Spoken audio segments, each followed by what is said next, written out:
Hi and welcome to the Running Channel. I'm Anna and today I'm joined by Manni, a runner and qualified physiotherapist. Hello. And he treats runners of all abilities. Manni's going to be showing us exactly what we should be doing with these resistance bands to strengthen our glutes. So, first of all, we all know as runners we can be guilty of not strengthening our glutes. What we're going to go through today is a series of exercises to incorporate and help improve your running mechanics and potentially reduce your risk of injury. We're going to go through a series of exercises you can start to use 2 to 3 times a week alongside your running to help improve your glutes and strengthen your mechanics. Thanks so much, Manni. Before you get stuck in though, please do hit subscribe and tap the bell icon so you get notified when we upload new videos all about running to the Running Channel, which we do every single week. Do it. Despite the fact that strengthening your muscles can help you become a faster runner, a more efficient runner, and make you less prone to injury, there are plenty of runners out there, myself included, who tend to skip the strength work or only remember to do it sporadically. However, this is why Manni is here today to show us how, with the help of a resistance band, you can strengthen the muscles that you use while you run using a relatively cheap option and one that you can keep easily at home. You can do it in the garden, you can take it to the office or throw it in a bag and bring it to a park like this one. That's right, and don't worry, I'm going to help you stick to your strength program, and that's why I'm here, guys, okay? So before we get started with the program, we need to think about the types of bands we might want to use, okay? So if you're a beginner, you might want to be thinking about the bands with more flexibility, okay? They will allow you to build and progress. You might want to use more repetitions. If you're advanced, you want to be thinking about those bands which are stiffer, okay? Less flexibility and provide more resistance, and that will help you again keep progressing. The key thing to understand with bands is where we place the band can provide resistance feedback to body weight movements, okay? We can also use larger bands. With those bands we can anchor the band to a specific area and we can produce movements that are related to running, produce power and develop our strength. Bands are useful at increasing the contraction of our gluteal muscles. But guys, where do we put them? Previously we talked about the stiffness of the bands and flexibility. If a band is stiff and not so flexible, we might want to have it higher up. If a band is loose and flexible, we'll have it lower down. The reason why we do this is because if a band is lower down, it increases the lever arm, and that makes things harder. If the band is higher up, there's a shorter lever arm, and that makes it easier for our gluteal muscles to contract and work. Before we get started with the actual exercises, there are a few details we need to think about. If we place the bands at our knees or our ankles, we may recruit a muscle on the front of our hip, especially if we've been suffering with runner's knee. The muscle is called the tensor fascia lata. If you've had any of these symptoms and you may have a bit of stiffness at the front of your hip, we want to use the band at our feet. The long lever will make sure that we recruit our glute muscles. You can use these band exercises to supplement your running, but they shouldn't substitute heavy loaded exercises.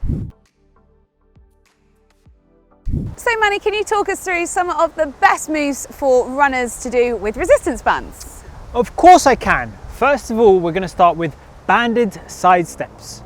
There are a few variations and we'll go through them now. First of all, let's wrap the band around our lower leg, just below our knees and above our ankles. Once we have the band in that position, we're going to take a big step to the side, followed by a smaller step with the other foot. Always keep tension in the band.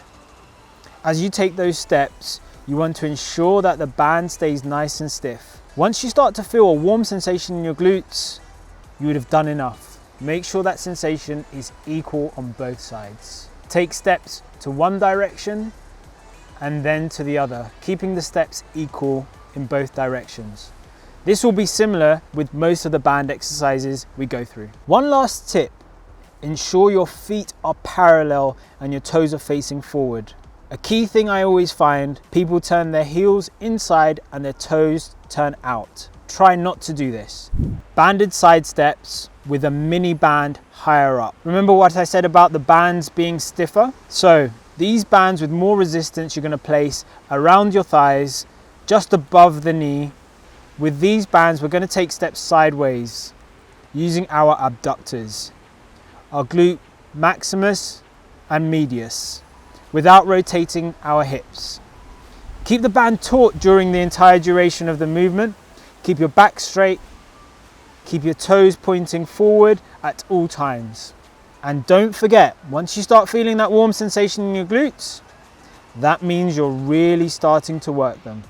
And make sure this sensation is equal on both sides. Right, next up, these are my favorite, monster walks. The kids will love it. Place a band just above your ankles and stand in athletic stance with tension in the band.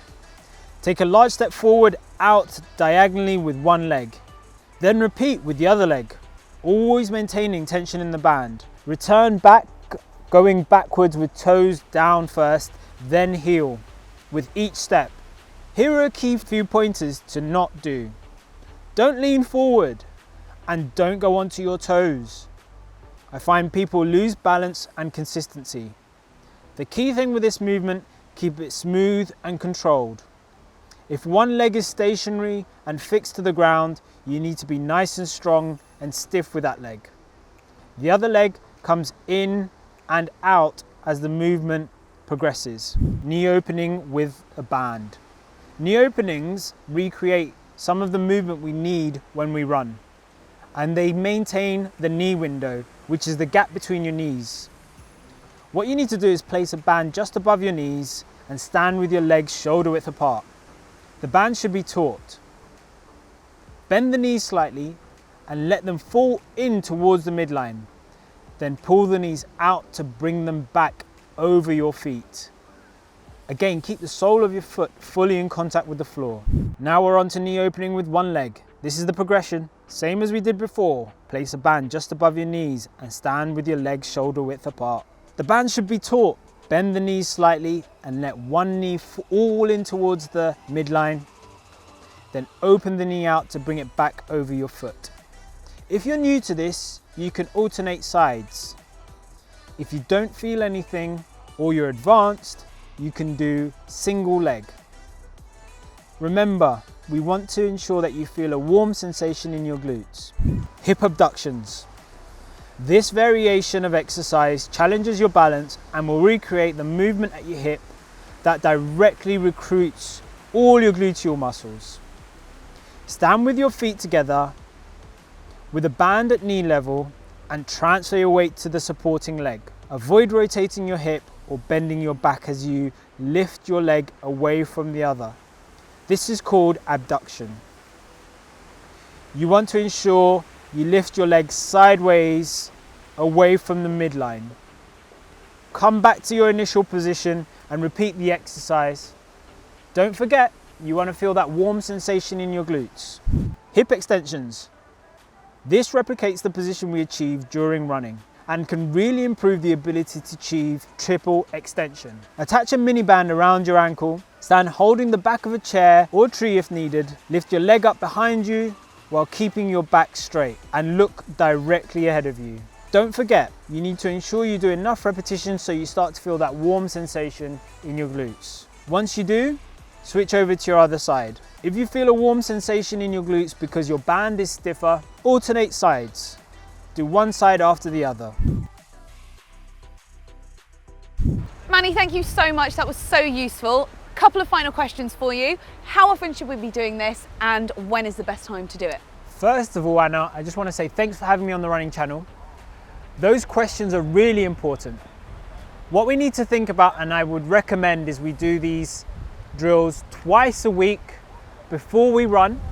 We don't need to worry too much about a warm-up because when we do these exercises, we're going to recruit those muscles.